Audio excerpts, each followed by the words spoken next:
এই যে দেখেন তুরাগ নদীর পানি, তুরাগ নদীর পানিতে এই যে রং যাচ্ছে, এখানে ডাইং ফ্যাক্টরি আছে, এই যে রং যাচ্ছে, রং যে পানি কিন্তু আসলে যতই মানুষ চেষ্টা করুক যে নদীর পানি আসলে দূষণমুক্ত করা চেষ্টা করছে মানুষ, কিন্তু আসলে পারছে না। একদল মানুষ চেষ্টা করছে আর একদল মানুষ আসলে নদীর পানিকে এভাবেই দূষিত করছে।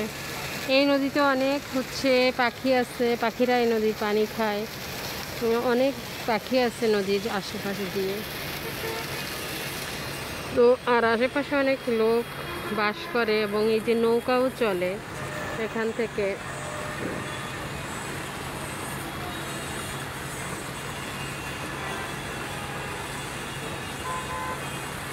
তো এই জায়গাটা, এই ফ্যাক্টরি একজন মালিক আসলে উপকৃত হচ্ছে, অনেক বেশি টাকার মালিক হচ্ছে একজন মালিক, আর পানি কিন্তু আসলে সবার, সেই পানিটা কিন্তু আসলে তারা দূষিত করে দিচ্ছে।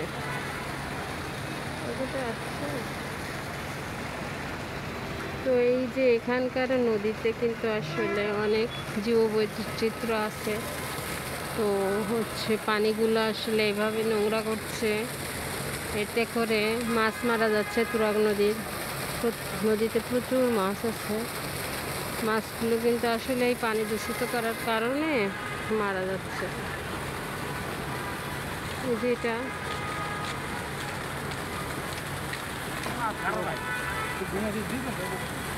আমাদের ওভারব্রিজ,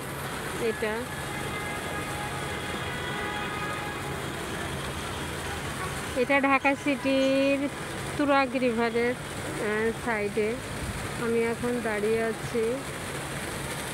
তো এই যে অনেক ময়লা ফেলছে বাজারের মানুষ, কিন্তু আসলে ময়লাগুলো নদীর ভিতরেই ফেলে, এটা কিন্তু আসলে ঠিক হচ্ছে না নদীতে ফেলা। আর এই ময়লা পানিটা এভাবে করে আসলে নদীতে কিন্তু আসলে ফেলা কোনোভাবেই ঠিক না।